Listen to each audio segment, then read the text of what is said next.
Olá, senhores. Vamos aí com uma questãozinha de magnetismo e elétrica, né? Eletrostática. Olha só. No esquema, representa-se uma região onde existem dois campos uniformes, um elétrico e um magnético. Eles têm intensidade E igual a 1/10 a quarta Newton por Coulomb, o elétrico, e B igual a 1/10 a menos 3, no caso, o magnético, 1/10 a menos 3 Tesla. Um elétron, grifem isso, em outras palavras, uma carga negativa, é abandonado a partir do repouso, ó, velocidade inicial zero, no ponto P, conforme figura. Para o elétron, o quociente entre o módulo de sua carga e de sua massa é Q sobre M igual a 1,810 a 11 Coulomb por quilograma. Então, eu não sei o valor da carga, eu não sei o valor da massa. O que eu sei é que é a razão. Carga pela massa dá esse valor 1,810 a 11. Pede-se, no item A, esboçar a trajetória do elétron. Então, olha o que vai acontecer, senhores. Na primeira região aqui, a hora que a gente coloca o elétron aqui, ó, no ponto P, esse elétron, ele fica sujeito apenas o campo elétrico. Olha lá o campo elétrico. Ó. E a gente precisa lembrar, força elétrica que atua numa carga, quando ela está inserida numa região de campo, tem sempre a mesma direção do teu campo elétrico. A mesma direção. Porém, mesmo sentido se for carga positiva, sentido oposto se for carga negativa. Então, no caso aqui, ó, o elétron ele vai se deslocar para a direita. Então, esse elétron ele vai andar, se mover a partir do repouso retilinamente, ó, no movimento retilíneo, até adentrar o campo magnético, a região de campo magnético. No momento que ele entrar no campo magnético, agora ele tem velocidade na direção horizontal, certo?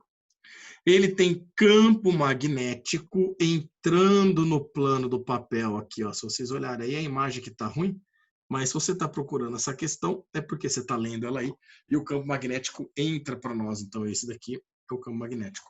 E aí eu preciso ver agora para onde aponta a força magnética. Para isso, a gente vai ter que ver a regra da mão esquerda. Então, eu coloquei a foto da regra da mão esquerda, ó. Não sei vocês, mas eu gosto de brincar assim, ó.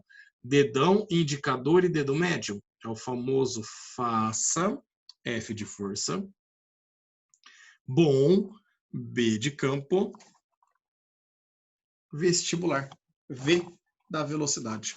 Então, colocando a mão esquerda ali, ó, senhores, o campo ele está entrando na folha, então percebe que o indicador aqui está entrando no plano do papel. A velocidade é para a direita, então o campo entrando, a velocidade é para a direita. Perceba que o dedão aponta para cima. Então a força seria para o topo da tela aí que vocês estão olhando.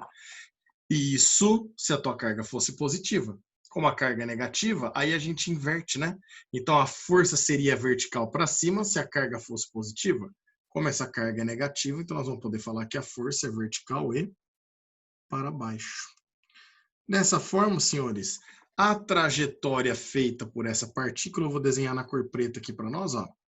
Ela primeiro andou no movimento retilíneo para nós, até adentrar a região de campo magnético.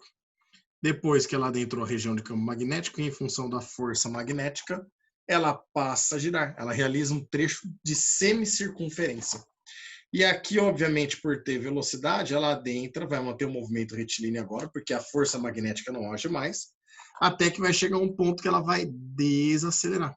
Por que ela vai desacelerar? Porque ela quer entrar na região do campo elétrico, de novo, vai aparecer uma força elétrica, só que agora contra o movimento dela, né? Porque a força elétrica vai ser para a direita. Então, essa é a trajetória realizada pela partícula. Tranquilo? Isso era o item A. O item B. Calcular o módulo da velocidade do elétron na região onde reina o campo magnético. Senhores, lembre-se que quando a gente fala em região de campo magnético, a velocidade ela permanece com o seu valor numérico constante. Porque já que a força magnética é perpendicular ao movimento da partícula, a força magnética não gera trabalho. Então ela não vai nem aumentar a energia do sistema, nem diminuir a energia do sistema. A energia se mantém constante, no caso a energia cinética. E, portanto, a velocidade também permanece constante. Então eu preciso descobrir qual a velocidade com que essa partícula adquiriu no momento que ela entra na região do campo magnético. Porque aí, a partir daí, essa velocidade ela mantém constante. Então olha que bacana. Nós vamos ter isso daqui, ó. no item B, né? Só para a gente poder visualizar, nós temos a nossa carga negativa, que no início tem uma velocidade valendo 0. Ela se desloca por uma distância, que nós temos lá indicado na figura, certo? E essa distância aí, ó, nós estamos vendo que vale 4 centímetros. Vamos colocar aqui, ó, a distância vale 4 centímetros. Ou 4 vezes 10 a menos 2 metros. E aí, após percorrer essa distância de 4 centímetros ou 4 vezes 10 a menos 2 metros, ela passa a ter uma velocidade V, que é essa velocidade que ela consegue manter com o seu valor constante na região apenas de campo magnético para nós, certo? Então, eu vou ter que determinar primeiro aqui a aceleração da nossa partícula. Obviamente que ela vai ter uma aceleração. E essa aceleração vai nos permitir calcular a velocidade final dessa partícula. Então, para isso, meninos, primeiro vamos calcular a aceleração. Para a gente achar a aceleração, nós vamos ter que ir lá no princípio fundamental da dinâmica, ou seja, força resultante é igual a massa vezes o módulo da aceleração. A única força que agiu na partícula foi a força elétrica, né? Então, a força resultante aqui, ó, é a própria força elétrica. Não, peão, tem depois lá um trecho que tem a magnética, concordo, mas a gente analisou que ela não vai variar o valor da velocidade. Então eu vou analisar a velocidade ao final do trecho ao qual a força elétrica estava atuando, porque aí eu sei que essa velocidade é constante.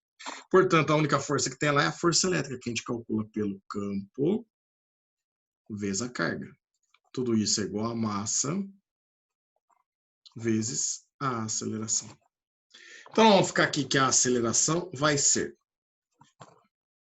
primeiro, o campo elétrico que ele forneceu para nós e falou que vale 1 vezes 10 a quarta Newton por Coulomb, ou 1 vezes 10 a quarta volt por metro. Vezes a carga da partícula, a carga do elétron, que nós sabemos que vale 1,6 vezes 10 a menos 19. Tudo isso dividido pela massa dessa partícula. Aliás, não vou nem colocar a carga, né? Ele não deu a carga e ele não deu a massa. Ele já deu a relação massa sobre carga. Então, eu vou colocar diferente, ó. Aqui ele deu a carga dividida embaixo. A massa que estava multiplicando a aceleração passa dividindo. E ele deu essa razão, ó, Q sobre M é esse valor aqui. Então, a gente vai trocar, ó. A aceleração vai ficar igual a 1,4 vezes 10 a quarta, vezes aquela razão, carga sobre massa, ó, que ele forneceu o dado e falou que vale 1,8 vezes 10 a 11 coulombs por quilograma. E, portanto, a gente chega aqui, a aceleração dessa partícula é 1 vezes 1,8, 10 a quarta vezes 10 a 11 vai dar 10 a 15 metros por segundo a cada segundo. Essa é a aceleração adquirida por essa partícula ao percorrer essa distância de 4 centímetros apenas sujeita à força elétrica, certo? Eu vou levar essas mãozinhas aqui lá para cima, ó. Só para não bagunçar, para dar espaço para a gente aqui. Então agora a gente vai calcular a velocidade final. Eu tenho a velocidade inicial, eu quero a final, eu tenho a aceleração, eu tenho a distância, tá sem tempo, tá sem tempo. Nós sabemos que o movimento é um move, e aí, como está sem tempo, a gente vai usar o Torricelli. Então, vai ficar V final ao quadrado, é o V inicial ao quadrado, mais 2 vezes A vezes o ΔS. O V final é o que nós queremos. O V inicial, ele garantiu que parte do repouso. Vai ser 2 vezes a aceleração, que é 1,8 vezes 10 a 15 metros por segundo, e o ΔS, que é a distância que ele percorre, que nós vimos que vale 4 centímetros, ou equivalente a 4 vezes 10 a menos 2 metros. Fazendo continha aqui, ó, nós vamos ficar 10 a menos 2 com 10 a 15 vai dar 10 a 13. E 2 vezes 1,8 vai dar 3,6 vezes 4 vezes 10 a 13. A gente pode melhorar isso, ó, tirar um 10 desse 10 a 13 aqui, ele passa multiplicando 3,6, então fica 36 vezes 4 vezes 10 a 12. E aí vai ficar lindo, né? Porque aí eu vou ter que tirar a raiz quadrada da velocidade para poder achar a velocidade apenas. E já que eu estou tirando raiz quadrada de um lado, para manter igualdade, eu tiro a raiz quadrada do outro. Portanto, raiz quadrada de v ao quadrado é v. Raiz quadrada de 36 é 6. Raiz quadrada de 4, no bom sentido, é 2. E raiz quadrada de 10 elevado a 12, você vai pegar o valor do expoente e dividir pelo índice da raiz. Isso daqui vai ficar 10 a sexta. Ou seja, a gente chega que a velocidade é de 18, 10 a sexta metros por segundo. Beleza aí?